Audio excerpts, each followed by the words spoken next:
Êxodo 14, do 1 ao 14, a palavra do Senhor nosso Deus diz assim: Disse o Senhor a Moisés: fala aos filhos de Israel que retrocedam e se acampem defronte de Pi-Hairote, entre Migdol e o mar, diante de Baal-Zefon. Em frente dele vos acampareis junto ao mar. Então Faraó dirá dos filhos de Israel: estão desorientados na terra, o deserto os encerrou. Endurecerei o coração de Faraó, para que os persiga, e serei glorificado em Faraó e em todo o seu exército. E saberão os egípcios que eu sou o Senhor. Eles assim o fizeram. Sendo, pois, anunciado ao rei do Egito que o povo fugia, mudou-se o coração de Faraó e dos seus oficiais contra o povo, e disseram: que é isto que fizemos, permitindo que Israel nos deixasse de servir? E aprontou Faraó o seu carro, e tomou consigo o seu povo, e tomou também 600 carros escolhidos, e todos os carros do Egito, com capitães sobre todos eles. Porque o Senhor endureceu o coração de Faraó, rei do Egito, para que perseguisse os filhos de Israel. Porém, os filhos de Israel saíram afoitamente. Perseguiram-nos os egípcios, todos os cavalos e carros de Faraó, e os seus cavalarianos, e o seu exército, e os alcançaram acampados junto ao mar, perto de Pi-Hairote, defronte de Baal-Zefon. E chegando o Faraó, os filhos de Israel levantaram os olhos, e eis que os egípcios vinham atrás deles, e temeram muito. Então os filhos de Israel clamaram ao Senhor. Disseram a Moisés: será por não haver sepulcros no Egito que nos tiraste de lá, para que morramos neste deserto? Porque nos trataste assim, fazendo-nos sair do Egito? Não é isso que te dissemos no Egito? Deixa-nos para que sirvamos os egípcios, pois melhor nos fora servir aos egípcios do que morrermos no deserto. Moisés, porém, respondeu ao povo: não temais, aquietai-vos e vede o livramento do Senhor que hoje vos fará, porque os egípcios que hoje vedes, nunca mais os tornareis a ver.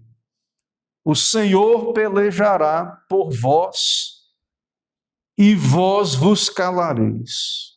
Amém. Irmãos, vamos nos colocar em pé, vamos orar. Pedir a bênção do Senhor para a pregação. Senhor, nós te adoramos na tua presença, em adoração pública, diante da tua palavra lida nesse momento da pregação. Pedimos tua graça, iluminação. Pedimos, ó Deus, nos dá a olhar para Cristo por meio desse texto, nos dá a ouvir o Evangelho. Ó Deus, opera pelo teu Espírito em cada coração aqui presente, cada crente, cada indivíduo, nas famílias, nos pais, nos filhos, no coração, ó Deus, das crianças também, que o Senhor opere, que o Senhor fale, ó Deus, aos seus corações, possam ouvir, ó Deus, desde a sua meninice, sobre o Evangelho de Jesus, a salvação de Cristo, e que o Teu Espírito, ó Deus, opere a obra que é do Espírito Santo, de convencer do pecado, da justiça e do juízo, atrair a Jesus os pecadores. Especialmente, ó Deus, pedimos por aqueles que ainda não foram regenerados, que possam, ó Deus, olhar para Jesus, para a cruz de Cristo, que sejam salvos, ó Deus, por Tua graça. Salva, ó Deus, o Teu povo, os Teus eleitos, e abençoa, ó Deus, esse dia, abençoa a pregação. É no nome de Jesus Cristo que oramos. Amém. Podem sentar, irmãos.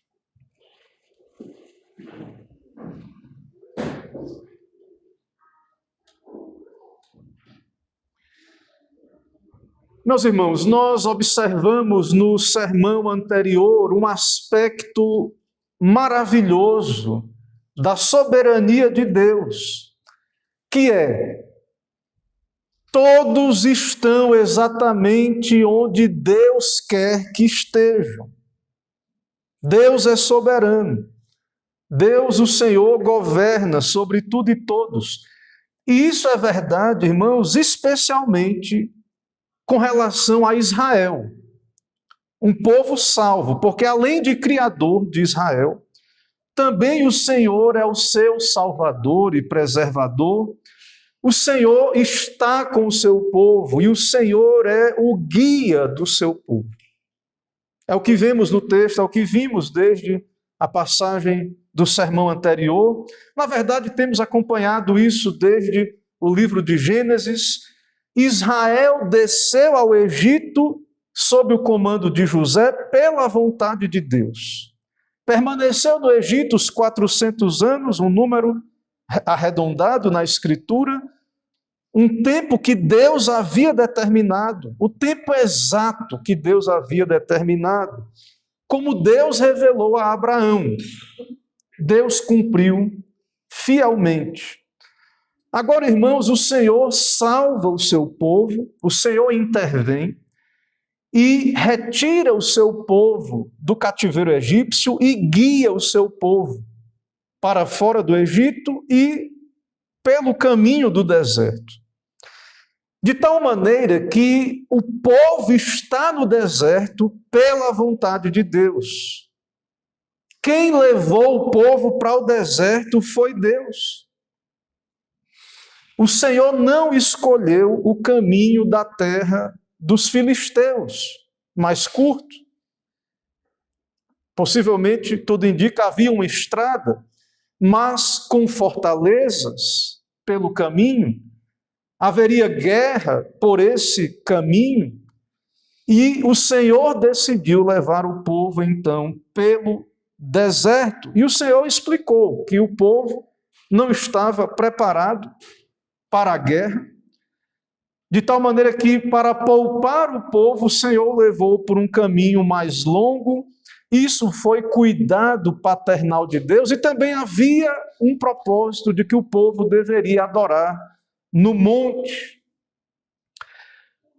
Meus irmãos, isso Deus fez, mas para um observador externo, que é o caso de Faraó no texto, isso parece que o povo está desorientado. O povo ir para o deserto, para um observador externo, parece que esse povo está perdido, desorientado. Faraó percebe dessa maneira, porque o caminho de Deus para o incrédulo é loucura. E então nós vemos que é o Senhor que está no controle desse movimento. No nosso texto, Israel, ele vai estar encurralado. Diante do mar, o Senhor o levou para aquele local, Faraó virá atrás com o seu exército, e foi o Senhor que o colocou nessa posição. E que é o Senhor que faz isso e que guia, nós já vimos na passagem anterior, quando Moisés registra, no verso 21 e 22 do capítulo 13, que o Senhor ia adiante deles numa coluna de nuvem durante o dia, para os guiar pelo caminho, durante a noite numa coluna de fogo para os alumiar, de tal maneira, irmãos, que Israel foi guiado e havia então uma presença visível nas colunas, na coluna que era de nuvem de dia e de fogo à noite. Israel foi guiado pelo Senhor. Deus está presente. Israel precisava apenas olhar para a coluna, seguir a coluna. Não havia necessidade, então, de nenhum tipo de mapa ou qualquer outro tipo de orientação, senão seguir a Deus, seguir a coluna. Israel vai andar pelo caminho do deserto, irmãos, não por um atalho humano, não segundo o seu coração, não segundo Israel quer andar, está onde está por ordem de Deus. No verso 2 do nosso capítulo, diz: voltai e acampai diante de Pi-Hairote, entre Migdol e o mar.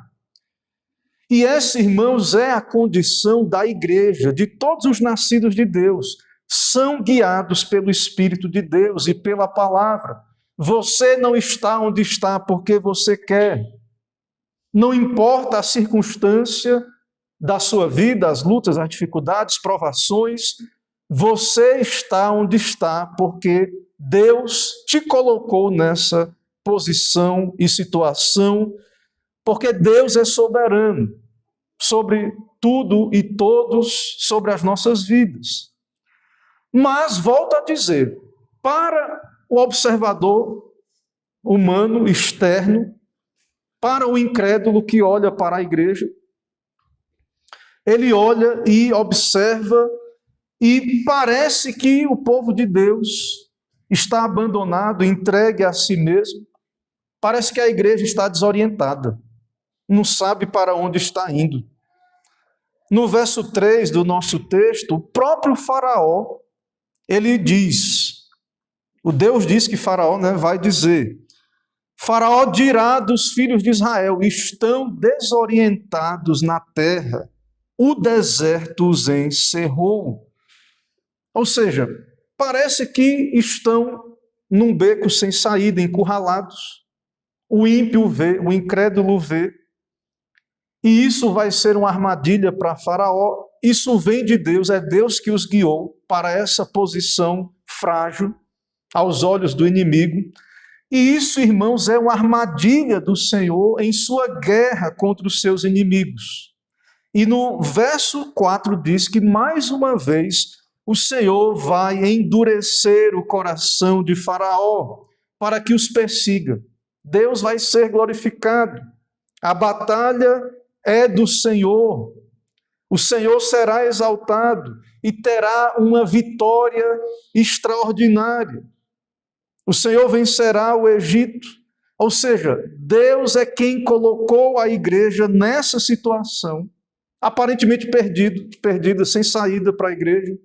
Essa condição, Deus colocou a igreja para salvar a igreja, resgatar a igreja, manifestar que a salvação é do Senhor, totalmente do Senhor, não vem do homem, é apenas de Deus.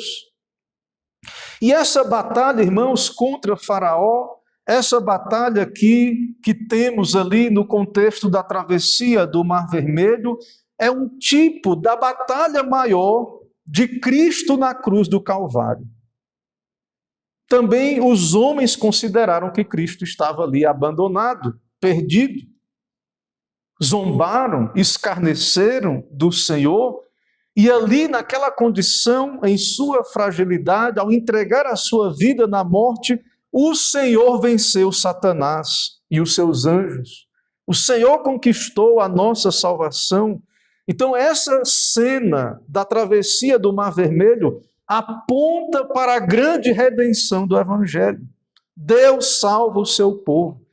Essa linguagem é usada no Novo Testamento, de que essa passagem pelo mar é como que o povo foi batizado, unido a Cristo ali na nuvem e no mar. Deus salva o seu povo, salvou o seu povo e o uniu a si mesmo. Irmãos, diante desse texto, eu irei caminhar na passagem a partir do tema: o combate da salvação pertence a Cristo.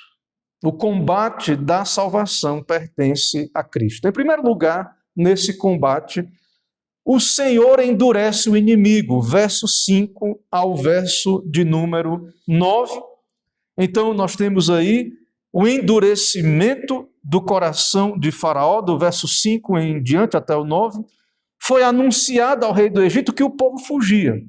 E Moisés registra: mudou-se o coração de Faraó e dos seus oficiais contra o povo, e disseram que é isto que fizemos, permitindo que Israel nos deixasse de servir. E com o coração endurecido apronta o seu carro e vai perseguir Israel, porque o Senhor endureceu o coração de Faraó para que ele fizesse isso, e perseguiram-no os egípcios, todos os cavalos e carros de Faraó. É o que temos aí na passagem.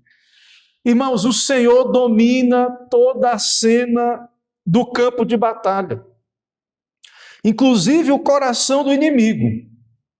O Senhor domina. Essa é a soberania de Deus. Este é o Deus soberano, todo-poderoso, invencível. Porque, irmãos, a batalha é do Senhor. Esse é um princípio bíblico. Em 1 Samuel 14, 17, 47, o texto diz: do Senhor é a guerra, e ele vos entregará nas vossas mãos. Há um princípio de que a guerra é do Senhor. Não é pela espada, não é pela lança, diz Davi. O Senhor salva não com espada, nem com lança. Ou seja, a Escritura revela, irmãos, que a salvação não vem do braço da carne. Não é obra em que o homem trabalha ou coopera com a sua força, com a sua capacidade. A vitória, portanto, nessa batalha não depende da força militar humana, mas do poder de Deus. Por isso, o Senhor é descrito como fortaleza, escudo do seu povo na Escritura. O Senhor salva a sua igreja. E aqui nesse texto, irmãos, nós temos então diante de nós Deus salvando o seu povo de uma maneira inusitada. Todo um exército da maior potência dessa época, o grande rei do Egito, Faraó, com o seu exército, com a sua tropa de elite, seus capitães em carros de guerra. Deus vai destruir todo esse exército, e para isso o Senhor endureceu o coração de Faraó. Então, no verso 5, o texto apresenta a mudança do coração de Faraó e de seus servos. Após a notícia de que o povo fugiu, o coração de Faraó mudou, ou virou-se, no sentido de mudar de atitude, alterou a sua rota, a sua direção. Faraó vinha num processo de endurecimento. Lembra, o Senhor humilhou o Faraó com 10 pragas. Mas aqui, mais uma vez, o coração de Faraó está duro. O Senhor endurece e ele também está duro pela sua responsabilidade humana. E isso é verbalizado no texto, que é isso que fizemos, permitindo que Israel nos deixasse de servir. Por que deixamos Israel ir? Por que libertamos Israel para não mais nos servir a nós aqui no Egito? Como assim não vamos ter mais nossos escravos?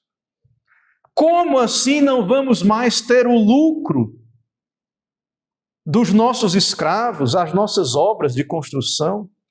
Cidades que os israelitas construíram para o Egito, cidades que exaltam a glória do Egito, de tal maneira, irmãos, que esse lamento de Faraó transmite qual era a ideia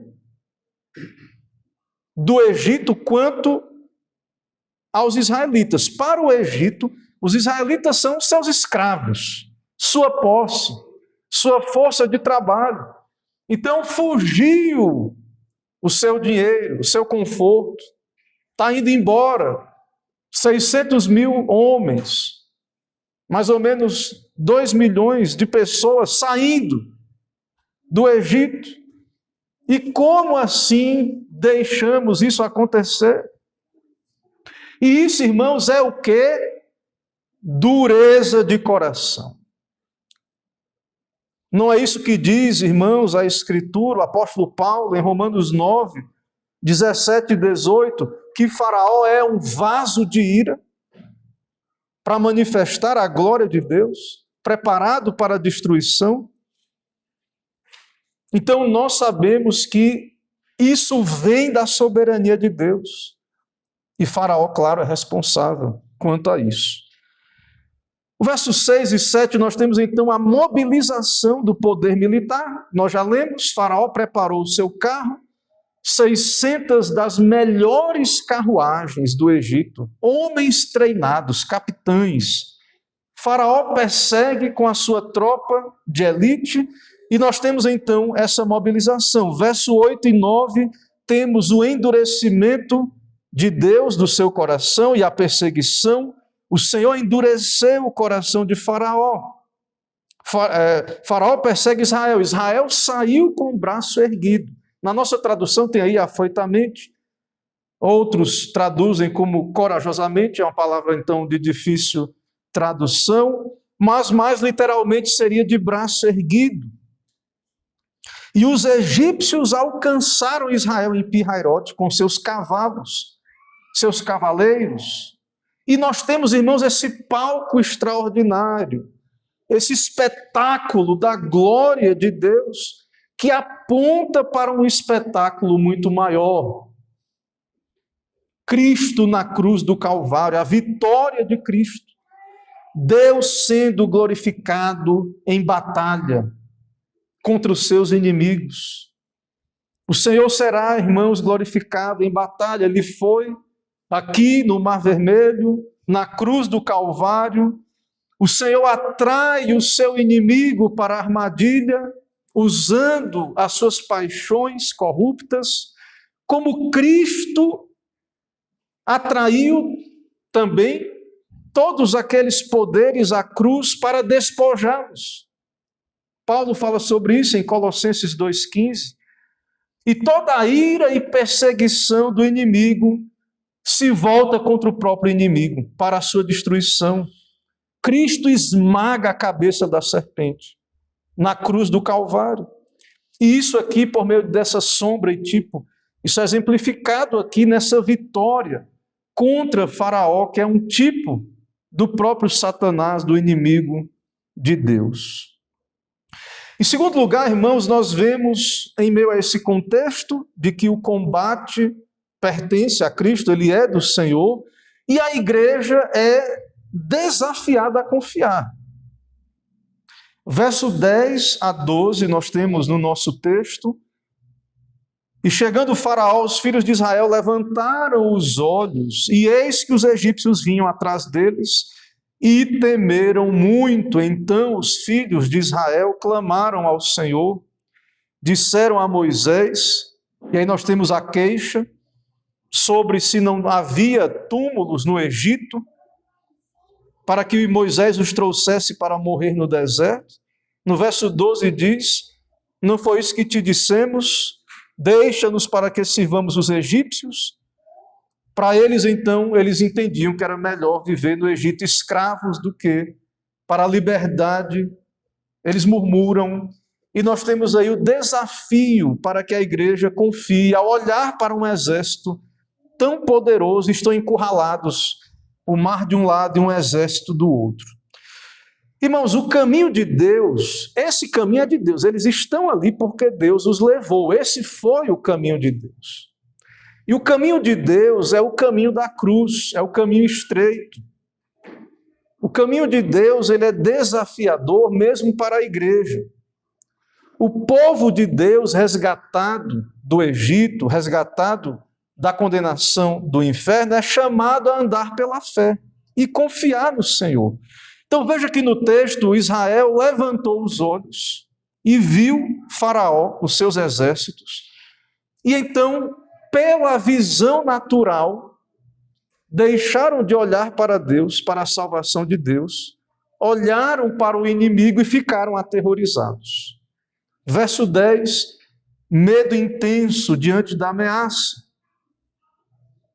medo paralisante. Eles clamam ao Senhor, um clamor angustiado, porque retiraram os olhos do Senhor que estava presente na coluna, nuvem, fogo. O Senhor está presente, o Senhor enviou as 10 pragas, o Senhor lhes salvou por meio da Páscoa ali, preservando os seus filhos e os tirando do Egito, mas agora Israel olha para aquele exército egípcio e murmura, verso 11, contra Moisés, que é um mediador, o profeta, um tipo de Cristo, como que rejeitando a obra de Moisés, o que Moisés fez, com uma fala ácida, irônica. O Egito, irmãos, era um povo centrado na morte, na preservação do corpo. Haviam muitos sepulcros, grandes monumentos, sepulcros no Egito. E Israel murmura, se queixa para Moisés, tinha pouco sepulcro no Egito. Pelo menos no Egito tínhamos uma sepultura, um pedaço de terra, uma sepultura para ser enterrado. E agora, Moisés, tu nos trouxeste para morrer no deserto, e aqui nenhum lugar para ser enterrado temos. Se era para nos trazer para o deserto e morrer, que tivesse nos deixado lá, no Egito. E Moisés, irmãos, é desprezado mais uma vez como um tipo de Cristo. Isso aponta para a murmuração de todas as épocas, de muitos que murmuram contra a cruz, contra o caminho estreito, muitos que têm saudade do mundo, que é o que eles dizem aí, melhor nos fora servir os egípcios. Já ali na saída do Egito, ali no deserto, eles se lembram, eles haviam dito para Moisés que deixassem eles ali no Egito, e chegam a dizer que teria sido melhor servir aos egípcios. Isso é uma murmuração. Isso então, irmãos, é como que uma saudade do cativeiro, do mundo. E então também revela grande incredulidade. Agora que estão fora do Egito, não estão mais escravos no Egito, começam a fazer comparações, o seu coração carnal tem saudade do mundo. E por que essa incredulidade, irmãos, veio sobre esses que reclamaram, murmuraram? Porque tiraram os olhos do Senhor, foram incrédulos. Em terceiro lugar, irmãos, nós temos no nosso texto, verso 13 a 14, o combate é do Senhor. A resposta de Moisés, no verso 13 e 14, diante da murmuração do povo, Moisés, porém, respondeu ao povo: não temais, aquietai-vos e vede o livramento do Senhor, que hoje vos fará, porque os egípcios que hoje vedes, nunca mais os tornareis a ver. O Senhor pelejará por vós, e vós vos calareis. Moisés responde como, irmãos? Aponta para a soberania de Deus na salvação. Israel é chamado a crer. Aquietai-vos, submeta, não tenha medo. Fé é um imperativo positivo, creia em Deus. Não temer é um imperativo negativo. Não tema, não temais. Aquietai-vos e vede o livramento que hoje o Senhor vos fará. Não tenha medo. Fique quieto, ficarão calados. Apenas vejam que a batalha é do Senhor. Apenas olhem, irmãos, para o texto, para as Escrituras, para a palavra de Deus, para a cruz de Cristo, e vejam que a salvação de Deus, ela é monergística e não sinergística. Esse texto, como em várias partes da Escritura, esse texto ilustra que a salvação é uma obra exclusiva de Deus. Não tem contribuição humana. É o que na teologia é chamado de monergismo. Do grego monos, um só, e ergon, obra. Deus age sozinho. É dele, não divide a glória com ninguém. E o sinergismo não é bíblico. E atenta contra a glória de Deus. O sinergismo do grego, sim, junto e ergon, Deus e o homem cooperando. Até tentam dizer a graça capacita, mas o homem que age pelo seu esforço não é bíblico e retira a glória de Deus. E o monergismo, Deus é quem salva, é o que temos na Escritura e humilha o pecador. Porque essa salvação aqui que temos no texto, que é que Moisés diz? Não tema, aquietai-vos e vede. Você vai olhar e ver, Deus vai operar. Ou seja, o povo tem que observar. Deus vai dividir o mar e afogar o exército. Deus é quem vai salvar naquele dia. Israel não vai fazer nada. É graça soberana, não é sinergismo. Se tem contribuição de Israel, é com murmuração. É isso que Israel contribui, dizendo que era melhor morrer no Egito. Essa é a parte de Israel. O pecador não contribui com nada, senão com a incredulidade. É o que o pecador contribui. E ao mesmo, irmãos, com relação à vitória de Cristo na cruz do Calvário. Não tem obra de homem, irmãos, ali na cruz. Os seus discípulos o abandonaram. Jesus ficou só, abandonado, ele salvou. E derramou seu sangue, ele é o sacerdote e a oferta, o sacrifício. Não há mão do homem na salvação de Deus. Isso não é coisa pequena, essa ideia de que o homem contribui, coopera, isso não é, irmãos, um erro, um pequeno desvio, não é. Fique atento quanto a isso, que é o que é comum no meio evangélico hoje. As pessoas acreditam, não creem na soberania de Deus, não gostam de ouvir o que a Bíblia diz sobre a soberania de Deus, sobre a eleição, sobre essa ideia monergística de que é Deus, não gostam, abominam, porque estão enganadas quanto à verdade, conforme é na Escritura. Então Deus diz: aquietai-vos, que hoje, o livramento que hoje o Senhor vos fará. Hoje, na história, no tempo, há um tempo, aqui no Egito, na cruz do Calvário, um dia na história, o Senhor Jesus batalhou a nossa batalha, pelejou por nós. O Senhor é guerreiro, o Senhor é homem de guerra. Muitos têm uma ideia de Cristo que não é a ideia bíblica. Veja, Apocalipse 19, do 11 a 16, a visão de Cristo que temos nessa passagem.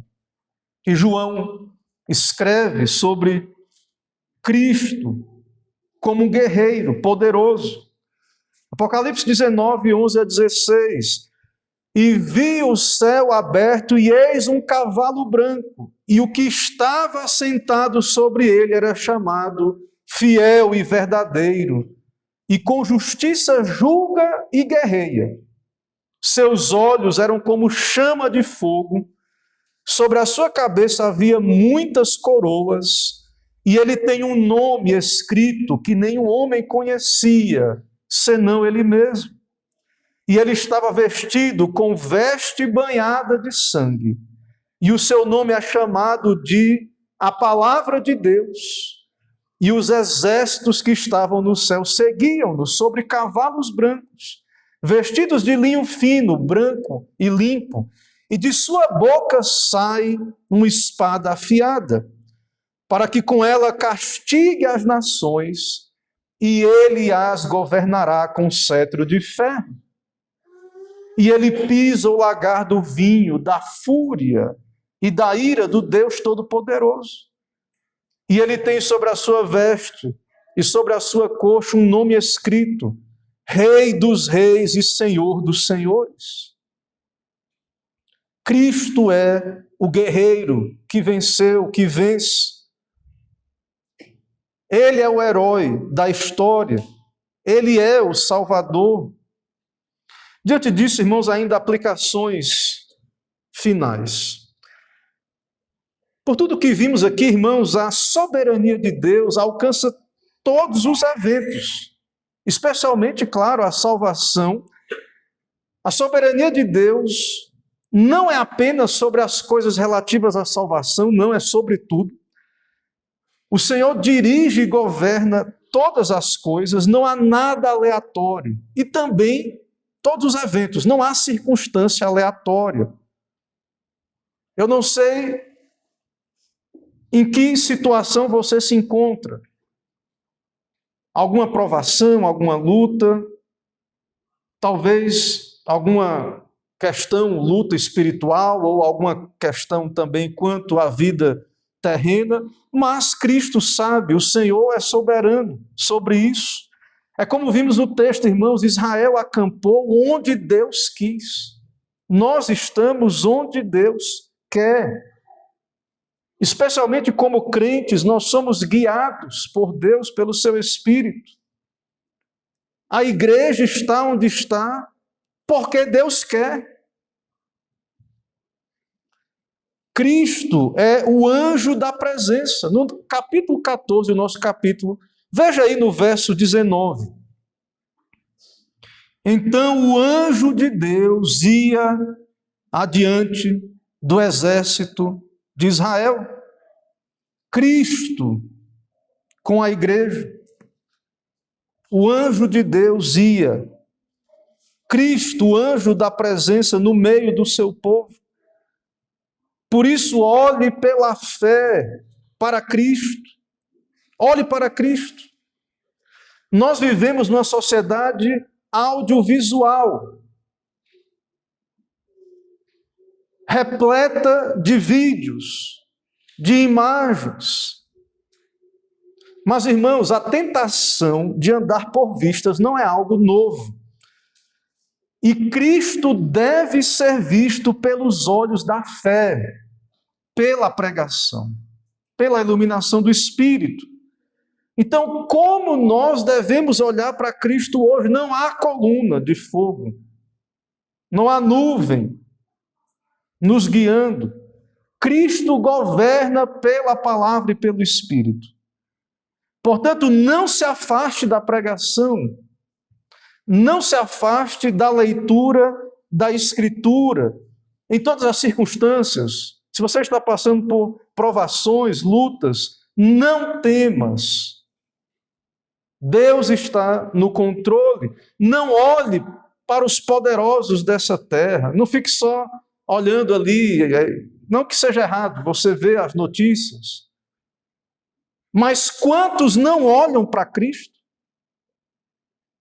Não buscam ouvir constantemente a pregação, ir às Escrituras e caem na incredulidade, meus irmãos. Seguem de modo secularizado, como os pagãos. Se você olhar para o Egito, para esse mundo, você vai sucumbir à incredulidade. Você vai murmurar. Você vai agir como se não fosse Deus que estivesse no controle. Você vai querer reagir com o braço da carne. E isso é rejeitar a Cristo. É rejeitar o caminho da cruz. Se você quer viver, andar com Deus, achando que é você que vai fazer, que é a sua força, a sua sabedoria, é a sua estratégia, que você faz o que você quer, vai para onde você quer, isso é rejeitar o caminho da cruz. Você tem que tomar a cruz e seguir após ele. E como é que você vai saber ouvir dele, saber o que ele quer? Ouvindo a palavra, indo à Escritura, olhando para a salvação de Deus através de Cristo. Então, olhar para o mundo, ser guiado pelo mundo, é perder de vista que a salvação ela é do Senhor. Tomai posição e vede a salvação do Senhor. O monergismo, Deus guerreia sozinho, a igreja é salva. Você será preservado, sustentado e salvo. Ou seja, a igreja deve olhar para a cruz, olhe para a cruz. E você verá que Cristo fez tudo sozinho. Cristo esmagou a cabeça da serpente. Venceu o pecado, a morte, o inferno, sem cooperação humana alguma. O seu sangue é eficaz, sua salvação é eficaz. Salva mesmo o pecador. Não é possibilidade de salvar. Salva o pecador. Porque ele já venceu, continuará a vencer. E cabe então a você, crente, crer nele, esperar nele, submeter a ele, andar com ele.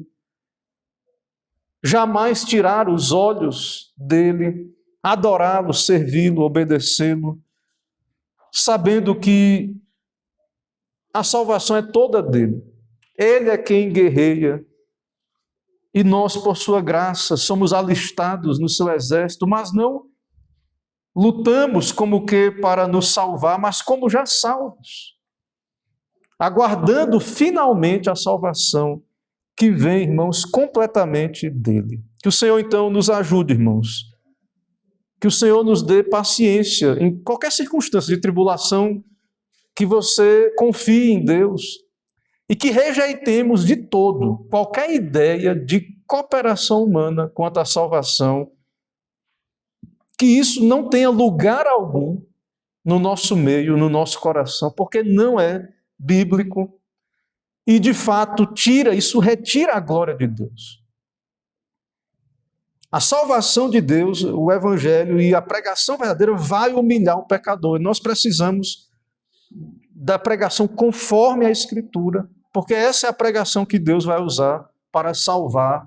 Essa pregação que o homem é que se salva, não é o Evangelho, não é o que temos na Escritura, e não é o remédio que o homem precisa. O homem orgulhoso desse tempo precisa ser humilhado.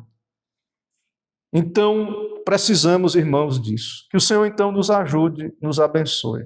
Amém. Irmãos, vamos nos colocar em pé, vamos orar.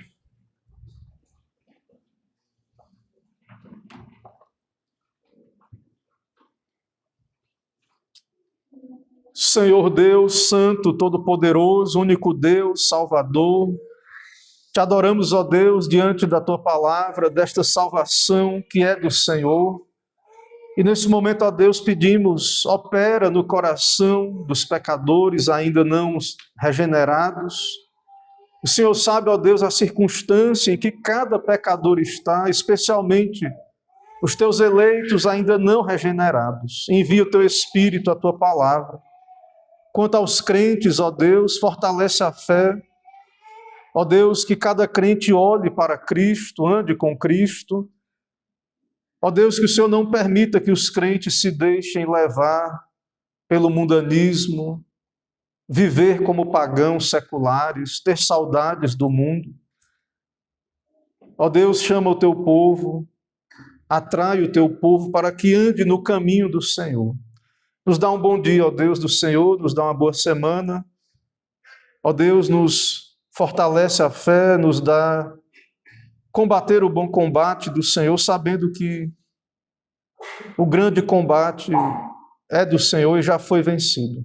Dá-nos a tua bênção, é o que pedimos no nome de Jesus. Amém.